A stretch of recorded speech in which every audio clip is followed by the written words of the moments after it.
มาสูงพี่น้องผู้ปัญญาเขากูเกาะค่ะเนาะวันมันก็ตกมันอยู่วันที่26เดือนธันวาคมปี2525เขาขามาควบทบยากันในข่าวยามกลางวันค่ะเนาะวันมันก็เขาขามาโดยข่าวเงาปางตึกนอกเมืองอีกหนึ่งค่ะเนาะปางตึกนอกเมืองเหมือนสนังยูเครนเลยรัสเซียเลยตึกกันมาข่าวดัง3 ปีปลาย3 เดือนปางตึกยูเครนในรัสเซียในข่าวดัง3 ปีปลาย3 เดือนในไปเย้าดูอะไรง่ายๆค่ะเนาะตึก10เปลี่ยนปางตึกใหญ่กันอยู่กูขึ้นกูวันเมืองยูเครนนั้นถูกรัสเซียเขายึดกว่า20 ปุ่นค่ะเนาะหมอก20 ปุ่นโหปากใน20 ปุ่นค่ะเนาะในเตียนรัสเซียเขายึดกว่าอะไรนั่นในยูเครนเขาก็ซ้ำอะไรขึ้นในภายทางรัสเซียเขาก็ซ้ำย่อมปันภายทางรัสเซียเขาก็ลาดว่าเพราะว่ายูเครนยอมปันเจ้าในเสียก็อันตีรัสเซียเขายึดไรหมอก20%หมอก20 ปุ่นนั่นในให้เดจังกึดปังตึกกันไรอยู่ในคันเนาะเดจังอุบโอกันไรอยู่ก้อยกายูเครนเต็มไรเข้านาโต้เย่าก็เดไรปวดเปียดประธานาธิบดีเซเลนสกี้วโลดิมิรเซเลนสกี้อันเป็นประธานาธิบดีของยูเครนคันเนาะดีในเมื่อหลายวันป่วนมาในมันมีข่าวออกมาตอนตาเตเฮียไทยประธานาธิบดีตั้ง2 ฝ่ายมาคบทบยากันเมื่อนั้นในเมียนพ้องข้าวยามันตีประธานาธิบดีโดนัลด์ทรัมป์ผู้นำเมืองอเมริกันกว่าคบทบเจ้าใจตีเมืองซาอุค่ะเนาะกะคบทบผู้นำซาอุเขาก็ลาดว่าสังเกตว่าปูตินมาตีเมืองอิหร่านอเมริกันก็ตีมินมาลงตีเมืองตุรกีแล้วก็เตคบทบญาตั้งประธานาธิบดีเซเลนสกี้เลยประธานาธิบดีปูตินค่ะเนาะทั้ง2 ฝ่ายในให้มาญากันยาก็อเมริกันในเตมาอุบซ้อมเนี่ยก้อยการมื้อนั้นในปูตินก็อัมมาค่ะเนาะปูตินก็ส่งตัวเตียนมาก้อยกำในเซเลนสกี้ก็ลาดว่าเพราะว่าไล่ทบต่อปูตินก็อุบรัสเซียก็มันปองสังย้อนเพราะว่าอันรัสเซียเขาส่งมาในมันเป็นกวนทางใต้มันก้อยมันมีอำนาจแทบตัดสังว่าไล่อุบปูตินกำซื้อได้มันแต่จังมีอำนาจแทบตัดในค่ะเนาะเซเลนสกี้ก็ย้อนอุบปูตินเพราะกับปูตินก็ย่อมมาค่ะนะฉะนั้นเสเลกาดกันกว่าทั้ง2 ฝ่ายก็ไล่คบทบยากันไว้เหลือนั้นก็ขึ้นสืบเปลี่ยนปางตึกกันเฮาๆแห้งๆค่ะเนาะเข้าดัง2 วันมือว่ามามือในฝ่ายทางรัสเซียเขาเอาด้วนใน3 ปากไป70 ลำค่ะเนาะยื้อใส่เมืองลงของยูเครนเขาค่ะเนาะยื้อใส่เมืองลงยูเครนเขาก็ไม่ยูเครนเขาก็ขึ้นตอบขึ้นอยู่ใกล้กับว่ามันถึงไรในเมืองรัสเซียตีนั่นขนาดเนาะรัสเซียเขาก็มันมีเครื่องเฮกลางดังกลางเฮาเขาเลยว่าขึ้นจันขึ้นกลับไปตีนั่นขนาดเนาะที่กรุงเทพที่เมืองหลวงของยูเครนนั่นในไรว่ากวนเมืองในป้อมใครสั่งอยู่ไรค่ะเนาะอ่อนกันไรล่วงอยู่ใต้ลูกลิ้นใต้ตั้งรถไฟนั่นขนาดเนาะเขาว่าไต้อุโมงค์ค่ะเนาะไต้เหนือเส้นทางไต้รถไฟไต้ลิ้นนั่นขนาดเนาะไล่อ่อนกันลงอยู่ที่นั่นก็ในอันเป็นประธานาธิบดีเมื่ออเมริกาในเมื่อมันเจ้าได้ขึ้นมาเป็นจอมพ่องหลวงเมื่อเป็นจอมจึงหลวงเมื่ออเมริกานั่นในมันไล่ปืนเผาไว้ว่าภายใน24 ชั่วโมงในสังเกตว่ามันเจ้าไล่ขึ้นมาเป็นประธานาธิบดีของเมื่ออเมริกาในที่ประเทศไทยยูเครนในรัสเซียในกึดตึกกันไล่ในภายใน24 ชั่วโมงนะครับเนาะมือแล้วในมันเจ้าก็ขึ้นมาไล่เปลี่ยนธรรมดาเปลี่ยนประธานาธิบดีเนาะเป็นประธานาธิบดีก็ในคาราง3 เดือนปลายในคาราง3 เดือนปลายนี่ก็อุบเมื่อจ้ามันได้มันก็ได้อุบยุกย่องปูตินว่าปูตินในเป็นผู้ใหญ่มันก็ได้ใครไล่ลองกัดเย็นลองงำเย็นอยู่ในขณะรัดความว่านเอานั่นขนาดเนาะก็ถามว่าติดไล่ก็ในอันที่รัสเซียใครไรนั่นได้ก็รัสเซียก็ตกย้อนก้อยกับอันที่อเมริกันใครไรมันเปลี่ยนซ้ำฝ่ายทางรัสเซียเขาซ้ำเฮ็ดจ้อมไหนทั้ง2 ฝ่ายในก็อ่ำจังกึดตึกกันครับเนาะตั้งฝ่ายยูเครนเขาตั้งฝ่ายยุโรปเขาได้เขาก็ปืนเผาว่าให้กึดกันตาข้าวดัง1 เรือนนะครับเนาะก้อยกับฝ่ายปูตินเขาซ้ำว่าเพราะใครมันกึดกันเพราะใครมันกึดปังตึกกันเตี้ยใน มันหลุเลยเป็นปางตึกข้าวมันหลุเลยกึดข้าวยาวก้อยกาเตอำไลอยู่ในน้ำประธานาธิบดีซินซิกี้ก็มือเลี้ยวในนั้นครับเนาะแต่ว่าเดี๋ยวเลยพูดเปียดก่อนเดี๋ยวเลยเลือกตั้งเดี๋ยวเลยเลือกตั้งขึ้นมากกว่าอย่าไปให้มันเป็นซินซิกี้นะครับเนาะภายทางรัสเซียเขาซ้ำตกย้อนตั้งนั้นไอ้ยังมันจะในตั้งสองภายในมีลองตกมีลองกึดตึกกันก้อยกามีลองเรียกซึกกันครับเนาะเรียกซึกกันมันจะหนังซึกรัสเซียก็ถูกยูเครนเขายอบซึกยูเครนก็ถูกรัสเซียเขายอบเนี่ยเขามาเรียกปิ่นตัวประกันครับเนาะตัวกวนก็ยอมในปังตึกนั้นมาเรียกปิ่นกัน1ภายใน1เฮียงเกาะครับเนาะ1ภาย1เฮียงเกาะตกลงกันอย่างนั้นกว่าก้อยกาเพื่อสมมาเรียกปิ่นกวนยอมซึกกันในสิตาก็ลองกึดตึกเขานั้นมันกึดไรครับเนาะย้อนไปว่ารัสเซียเขามีเป้าหมายยังอันแต่ได้ยึดเอาเมืองยูเครนในชาวปูนที่เขายึดแหละในขยะหมดเลยในให้ยูเครนเขาลงลายมือยุกเอาแผ่นดินนั้นในปันรัสเซียก็กล่าวว่ายูเครนก็ยอมเสียเลยยูเครนก็เลยใจด้วนตั้งนำตั้งหลายเขาเนาะยื้อเขาในเมืองรัสเซียก็ใจด้วนตั้งนำตั้งหลายยื้อเขาในเมืองยูเครนอันนั้นได้บอกว่าปังตึกอันยึดยาวมาข้าดัง3 ปีไป3 เดือนเนี่ยอันนี้เลยว่าปังตึกอันที่ยึดยาวเขาเนาะยันเบื่อมันเปลี่ยนมหาอำนาจเนาะแล้วก็มาตึกเมืองเรียกก็ในมือเหลือในซิลินซิกี้ในมันตุกย้อนทางยุโรปเขาอเมริกันเขาจ่อยมือเหลือในมันหนังห้างว่ายุโรปเขาก็ลองจ่อยแถมก็มันบ่เต็มทวนครับเนาะแล้วก็ตั้งอเมริกันเขาก็ซ้ำกึดยึดไว้ให้ในซิลินซิกี้ก็ไล่ทับมืออยู่ก็เหลียวมานั่นขนาดเนาะไล่ทับมืออยู่เลยว่าต่อสู้ที่เตียวว่านั่นขนาดเนาะมาแห้งมันกว่ากันฟาดดังดีขนาดแห้งมันกว่ากันน้ำแห้งน่ะรัสเซียเขาในมีแห้งซึกเปลี่ยนล้านยูเครนเขาในมีแห้งซึกนับโหเสียนมันก็นั่นขนาดเนาะมันต่านกันง่ายๆก็เครื่องกลางลักนาก็มันเปลืองกันน้ำแห้งน่ะลองเพียนลินกว้างใหญ่ในก็รัสเซียในก็มันก็กว้างใหญ่แห้งน่ะยันบ่จะนั่นได้ตรงว่าทั้งสองภายในละเอียดเป็นปางตึกอันยืดยาวมาครั้ง3 ปีไป3 เดือนนี่วันมื้อในภายดังประธานาธิบดีโดนัลด์ทรัมป์ครับเนาะผู้นำเมืองอเมริกันได้ออกมาลาว่าปูตินเนี่ยเป็นก้นหย่องนั้นว่านะมันปูตินเนี่ยเป็นก้นหย่องหย่องหย่องอำนาจอำทางว่าปูตินได้หย่องซึ่งไหนนี่ครับเนาะอันปูตินเฮ็ดอยู่ในปูตินในบ้วนตัดได้ยึดเมืองยูเครนดังเสียงยาวนะครับว่าอเมริกันเนี่ยเขาลาไว้จังนะครับเพราะว่าปูตินเฮ็ดจอมหนังยังอ่านของปูตินเคยเปลี่ยนที่เฮ็ดให้เมืองรัสเซียเขานั้นร่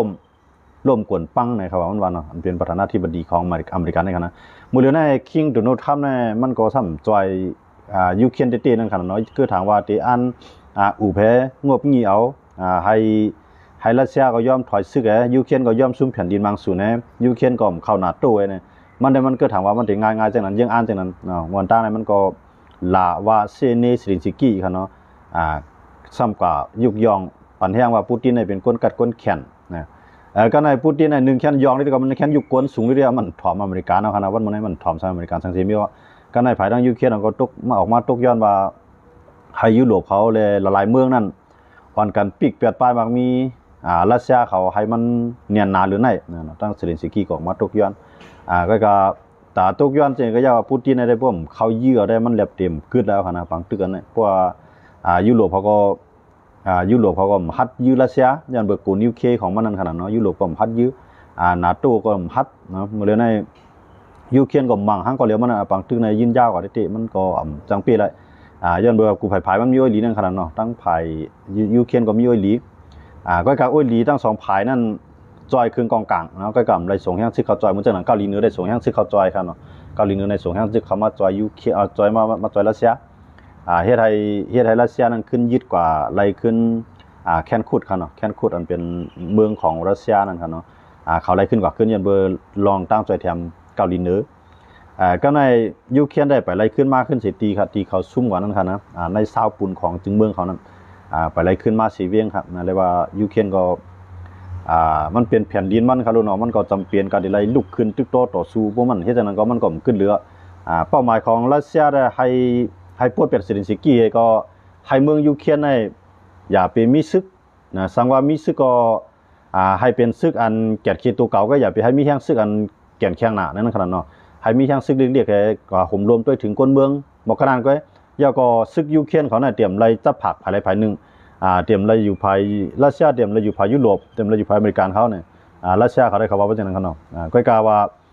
เพราะการเมืองว่าในมันจะหนังเลือกตั้งมาประธานาธิบดีคือสังสิงที่ในก็ซ้ำให้มันอยู่ภายใต้ความถ่อมเขาที่สั่งภายดังรัสเซียนั่นขนาดเนาะเพราะว่าใครเอายูเครนในเปลี่ยนได้เปลี่ยนจึงเมืองฮังกวยมันอยู่ก็กะว่าให้รัสเซียเขาในจี้สั่งไรนั่นขนาดเนาะเขาอยู่กับแจกมันก็เหมือนเส้นหนังลาวเขากัมพูชาเขามานเขาอันขี่เฮ็ดไว้นั่นขนาดเนาะอันเป็นภายดังรัสเซียเขาใครมันเปลี่ยนจังนั้นขนาดเนาะก็กะว่าซิลินสกี้นี่มันสำยอมลาขนาดเนาะมันยอมย้อนเปิดสังเลยมันยอมในภายดังยุโรปปนปันให้มันยอมกับในอเมริกันก็ได้จอยตี้ก็ซ้ำจอยตี้นั่นขนาดเนาะมือตุนุทำขึ้นมาในขนาดมันก็ซ้ำจอยตี้ก็ในยูเครนเนี่ยมันก็ใครกึดหน่อยครับบางตึกเนี่ยนะมันขันใจหน่อยเนาะย้อนเบื่อเนี่ยมันตึกกลางคืนกลางวันมันไหลลือไหลรับไหลนอนนั่นขนาดเนาะมันตึกกับหัวเต็มมาข้าวย่ำไหลในด้วนว่าขีบรรณาวูดว่าเนี่ยมันมาได้ดีนั่นขนาดเนาะอาจจะเป็นจังได๋มันเฮ็ดให้คนเมืองก็กินใจน่ะมันจังเฮ็ดจังสอนจังเฮ็ดหาป้ายมามีจังเนี่ยทุกตั้งหยาบขนาดว่าเมืองเขาเนี่ยมันมีห้องว่าไซเลียนเนี่ยไซเลียนหมายถึงว่ามันได้ห้องแจ้งเตือนนั่นขนาดเนาะเพราะว่ามีหมากขีบรรณาวูดมาในสังสิงมาในมันอันที่เป็นเพมาในเมืองเขาแล้วมันได้ห้องทั้งคืนทั้งวันอย่างนั้นอาจจะเป็นจังได๋ว่าเขาคนเมืองก็ไหลรับไหลนอนลีๆตี้ๆขนาดเนาะครั้ง3ปีปลายก็เฮ็ดให้เสเลตยอมซุ่มหาในก็ซ้ำจังยอมค่ะนะเพื่อยอมในก็ภายทางยุโรปความปันยอมเพราะว่าที่ต่อสู้เอาเป้ในก็ตั้งยุโรปก็ซ้ำฮัดยืรัสเซียปองว่าเมืองยูเครนในเปลี่ยนตัวขามตามมันนั่นค่ะเนาะสังเกตว่ามือมันไปเกิดปังตึกขึ้นมานั่นสังเกตว่ายูเครนในยอมเฮ็ดจอมรัสเซียในมือนั้นในมันยังเต็มหญ้าปังตึกใหญ่มากกันได้ค่ะเนาะย้อนเบื่อมันยุ่มยามว่ายุโรปเขาได้จอยอเมริกาได้จอยเต็มตีนี่เขาก็จอยเต็มตีก็จอยนำจังว่าจอยเขาก็จอยเต็มตีอยู่เพราะก็ว่าเขาไรจอยไรข้าวยาวนั่นขนาดเนาะในข้าวตั้งยาวๆนั่นเขาจอยก็มันจอยอย่างหงอย่างหางเนี่ยมันเหมือนจะว่าเขายูเครนในอายุเครนในลุกขึ้นต่อสู้ต่อรัสเซียให้รัสเซียในอ่อนลงกำเลื่อนมาในให้ยูเครนก็ถ่อมยุโรปให้รัสเซียก็ถ่อมยุโรปยุโรปเขามา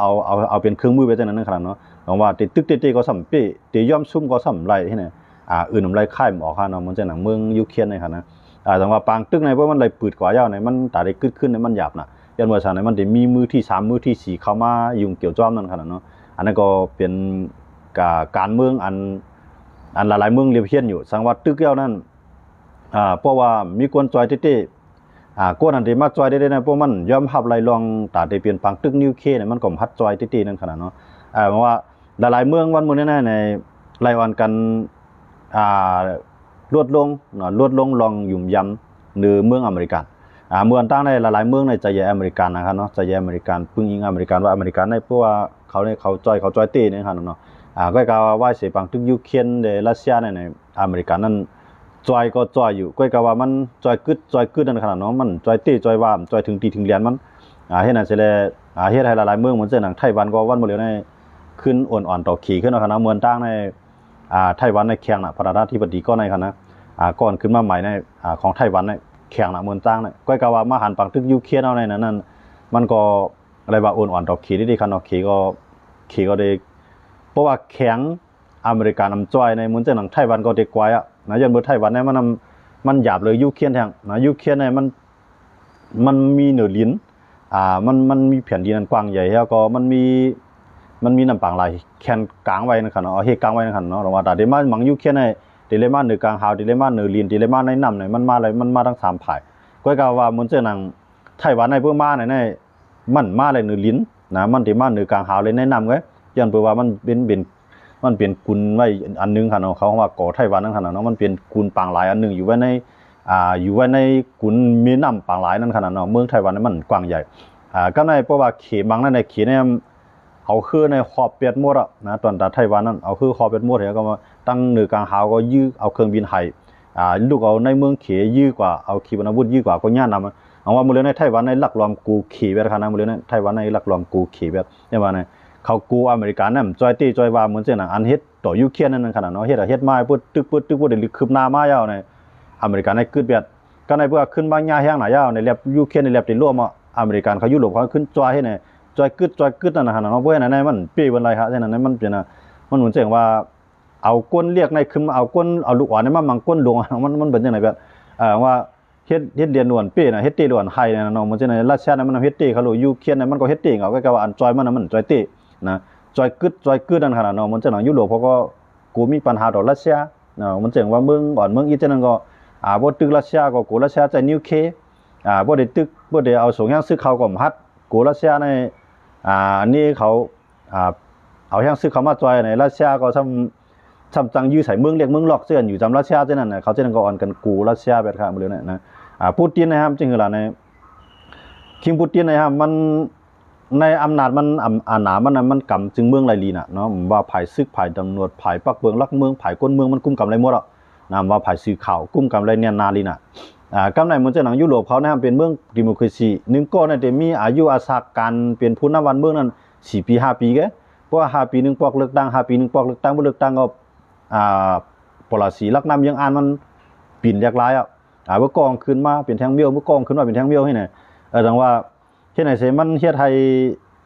มันแก่นแข็งดังมันแก่นแข็งตัดได้จอยยูเครนอะไรติๆนั่นขนาดเนาะมันจะหนังขี่เขาแน่บ่ว่าสีจิ้นผิงว่าโหลจอยนั่นก็จอยเลยเต็มติ่มมีไผสารคัดอ่ะโหลเรียกไล่ประธานาธิบดีซ้ำโหลเรียกไล่ปลสียังอ่านทั้งลักนำทางไหนมันจะหนังรัสเซียก็ตรงนั้นครับดังว่ามื้อนี้โดนัลด์ทรัมป์ว่าก็ย่อเฮ้ยก็โดนัลด์ทรัมป์เนี่ยมันอยู่ได้4 ปีก็เนี่ยเขามาตูตินว่าจังได๋ขนาดเนาะเพิ่นจันข้าวยามก็เลยแทง4 ปีก็อเมริกันได้เรียกไล่ว่าจันข้าวยามก็ให้ไหนติกำไรมันจังขี่เขาก็เหมือนกันสีจิ้นผิงเนี่ยเขาเกขายปักเบิงลักเมืองเขาเนี่ยประธานาธิบดีสีจิ้นผิงของเมืองเขเนี่ยมันแต่ละอยู่ต่อเท่าพอตายว่านะมันแต่พวก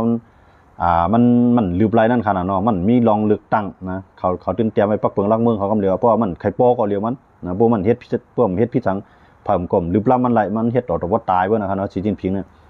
ย้อนไปจังได๋มื้อเร็วในเฮ็ดให้เมืองอ่อนเมืองอีจะในกรมโหหาเขตดินะแถมดิๆก็หาอเมริกันในมื้อเร็วในอันเดกรมหัวหาอเมริกันในมันอีแบบจังว่าในมั่นใจค่ะเนาะเพราะว่ามันเปลี่ยนแปลงตึกมาในอเมริกันเขาในคำฮัดจอยติๆนะจอยก็ซ้ำกูมันตุ้มตื้อต่อป้ายบางมีเขาผู้ใดจอยติๆก็ซ้ำกูเลยเปลี่ยนแปลงตึกป้าเขาที่ในอเมริกันในขณะมันจ่องแล้วมันเป็นเฮ็ดให้ยูเครนในย่าปางตึกใหญ่หลวงซังว่าเขาอันกันหูผาปันรัสเซียก็มันยาวอ่องก็ติๆมันในเขามีเป็น30 ปลาย 2 เมืองหั่นนะ30 ปลาย 2 เมืองอันเขากูในเขาก็กูวันรัสเซียใจนิวเคลียร์อ่ะสังว่าเขาพร้อมกันในรัสเซียกับพัดใจครับนิวเคลียร์น่ะเพราะใจนิวเคลียร์ในปองว่ามันใจความกาละมันใจความกายุโรปกับอเมริกันเขาก้อยติดแล้วมันปาดังขี่จังน่ะนะติมันขี่เขาตื่นเต็มปันรัสเซียใจนิวเคลียร์อยู่ยาวว่าสังเกตว่ายุโรปเขาในเข้าโฮมกันในมังคณะยุโรปแท้NATOเขาในอเมริกันเขาในเข้าโฮมในมังเข้าซิมแบบปูตินไงรัสเซียนั่นก็มันรัสเซียก็เขาแตกกันกับเดียวขนาดติมันก้อยกาว่าอเมริกันซ้ำใครเฮ็ดจริงล่ะลอกไล่เรียนการศึกของอเมริกันนั่นในมันใครจานเอายูเครนในมังรัสเซียได้อันอเมริกันเขาก็จ้อยทั้งหลังไอ้จ้อยโตๆต่างๆในให้ยูเครนในกำไว้ให้รัสเซียในกวาดผ่านนะให้รัสเซียในอ้วนอ่อนนะบอกว่าให้มันกุมกำได้ทั้ง2ฝ่ายนะลอกไล่เรียนของอเมริกันเขาในมันเป็นจังนั้นชื่อว่าใครยูเครนปีค่ะนะเขาใจใครยูเครนปีติว่าพวกกึ่งกลางให้ปีกำเหลือในยูเครนมันได้แก่นแข็งยูเครนในแก่นแข็งกำไรอเมริกันเขายุโรปเขาเดินย่าปังตึกซ้อมนะพวกเขาจอยเฮ็ดจังได๋ในขำย่าปังตึกยุโรปเขานั่นนะขำย่าปังตึกยันไผก็มัดตึกเขาพวกเขาจอยกำอิดกำวัดในจันข้าวยางว่าได้ดิจันข้าวยางว่าได้ดิในรัสเซียก็กอดผ่านตรงนี้ย้อนเมืองก้นก็ตายได้ดิก้นก็ตายได้ดิยาก็ป้ายบางมีก็ตกได้ดิกำเรือนมาในมันได้ขึ้นอูเบอร์มันได้ขึ้นถอมเนี่ยในป้ายวนของยุโรปเขาจังนั้นเขาขีดเส้นตายเขาย่ำเฮ็ดทางขนาดยุโรปเขาเนี่ยมันจังนั้นฝรั่งเศสเนาะอังกฤษเยอรมันเนาะเขา3เมืองในเปลี่ยนปีใหญ่วนๆในยุโรปเนี่ยเขาลาดว่าให้ปูตินในกึดปางตึกนะในกึดปางตึกภายในเหลือนในเนาะกึดปางตึกในปูตินก็ถอมเขาครับนะปูตินก็ถอมก็ในปูตินถอมว่าถามว่ายุโรปเขาในเขาจอยรัสเซียเขาจอยยูเครนเต็มตีเขาในเขาก็ไปจอยเต็มตีครับมื้อเลยในเซเลนสกี้นี่ออกมาข้างนะออกมาข้างว่าคือล่ะในยุโรปเขาในอำแกนแข็งอเมริกันเขาในอำเตรียมใจติๆจอยติๆอย่าบ่จังได๋รัสเซียในมันไหลใจการปิกป้ายบางมีก็ยุโรปเขาก็ปิกให้มันตายอเมริกันเขาก็ปิกให้ปังให้มันตายให้ป้ายบางมีของรัสเซียตายนั่นคั่นเนาะอย่าไปให้มันกล้าขายมาอะไรนั่นน่ะเขาก็พัดเฮ็ดติๆย้อนเบื้องในเขาก็ใจใหญ่คุกของรัสเซียนั่นคั่นเนาะคุกของดินใต้ดินในน้ำของรัสเซียมันมีน้ำอย่าบ่จังได๋ว่าเซเลนสกี้เขาเนี่ยมาค้ำอยู่ในวงกลางปางตึกกันได้เนาะอันนั้นก็เฮ็ดให้ปางตึกของยูเครนและรัสเซียนั้นมันมีที่เสี่ยงสุดแล้วก็มีที่สุดเสี่ยงเนาะตึกมังกันกว่าดินะเหมือนเช่นเมืองยูเครนได้มื้อเลยได้ถึงเมืองหลวงยืมเมืองหลวงยืมเมืองหลวงกรุงเทพฯคั่นเนาะยืมเมืองหลวงกรุงเทพฯยืมเมืองหลวงเมืองหมาย1หมาย2ในยากินทั้ง2ตีคั่นนะเมืองยูเครนนี่คั่นนะก็ สลินซิกี้เนี่ยมันอยู่ที่ใดปองการซึกล่ะเนี่ยมันอยู่ใต้ลิ้นเนี่ยในขยะหมดเลยเนี่ยมันอยู่ใต้ลิ้นอยู่ใต้อุโมงค์ขนาดเนาะมันอยู่ใต้ลิ้นเดี๋ยวก็ต่อสู้ว่าก็ไม่เฮ็ดมันติกะเอาไล่ๆติเปรัสเซียล่ะในเพราะว่ายุโรปเขาอำจ้อยเต้ๆได้แต่เปรัสเซียอะไรมันก็เปลี่ยนกว่าไรนั่นขนาดเนาะมันแฮงมันกว่ากันฟ้าดังลีเนาะมันกว่ากันนำแฮงน่ะก็ในมันจึงขี่เขาในบุตรด้วยได้คำเฮ็ดสังได้เขาจ้อยได้ขนาดน่ะเขาจ้อยครึ่งกองกลางจ้อยบันยุเคลียร์เอาจ้อยบันรัสเซียในขนาดขี่เขาเกาหลีเหนือเขาเมืองโอ้ยหลีของรัสเซียนั่นเขาก็จ้อยรัสเซียเต็มตีก็เกี่ยวก็เลยลองครึ่งกองกลางฮะเนาะแล้วว่าแฮงซึกก็เกาหลีเหนือได้เอาแฮงซึกมันน่ะผมมือมันก็จ้อยเหมือนเส้นหนังตั้งยุโรปเขาจะในก็ได้มาจอยเขาปล่อยซื้อขับต่างเขามาจอยนะครับเนาะจอยมาจอยยูเครนก็ก็คำปืดปังตึกต่อรัสเซียกำซื้อนั่นขนาดเนาะเพราะว่าเขาปืดปังตึกต่อรัสเซียกำซื้อได้มันได้เป็นปังตึกลุมภาพประกำ3มันได้ฮู้ตัวปีตัวการกันก็ได้มาพวกมาด้วยประธานาธิบดีของอเมริกันเขาแน่มันเส้นหนังตัวโน้ตเท่านั้นว่าย้อนเบอร์เมืองเรียกก่อนสู่เมืองนึงในสุติเฮ็ดให้ละลายเมืองในเข้าปังตึกจอมสูนี่มันเปลี่ยนความไรนะครับว่าเนาะสุดีเฮ็ดให้ละลายประเทศไทยมันเกิดขึ้นปางตึกหลวงลุมผ้าโปรแกรม3ในมันคือดันรีเปลี่ยนนะมันเปลี่ยนย้อนตั้งเงื้อง่าลงมาเก้ยเนี่ยมันคำว่างี่เง่าคั่นเนาะมันเป็นประธานาธิบดีโดนัลด์ทรัมป์เนี่ยมันว่าเซเลนสกี้เนี่ยย้อนเปิดตั้งเงื้อง่าลงมานั่นน่ะว่านั่นนะย้อนเปิดตั้งเงื้อง่าลงสู่ตั้งลาลงสู่จังได๋เฮ็ดให้มันเกิดเปลี่ยนปางตึกในมานั่นน่ะแต่ว่านึง